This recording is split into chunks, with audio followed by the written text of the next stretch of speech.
Çocuklarda gece öksürükleri genellikle solunum yolu enfeksiyonları sırasında veya astım nöbetleri sırasında olur.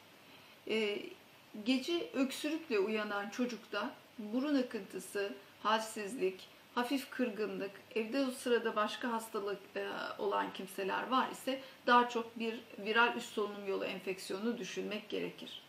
Eğer burnu daha önceki günlerde tıkalıysa, sarı yeşil burun akıntıları var ise, geniz akıntısı oluyor ise ve antibiyotik verilmişse sinüzit nedeniyle de gece öksürüğü meydana gelir.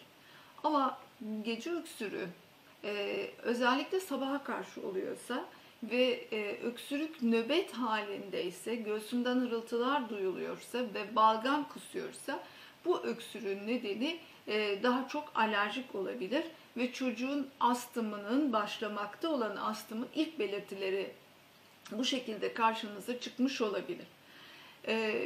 Aynı çocuk gündüz saatlerinde koşunca öksürük tutuyorsa, gülünce ağlayınca öksürüyor ise, çok fazla terlemesi varsa geceleri bu çocukta alerji daha fazla düşünmek gerekir.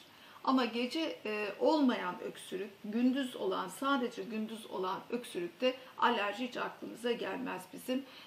Gece öksürüğü en fazla alerjik öksürük manası taşımaktadır.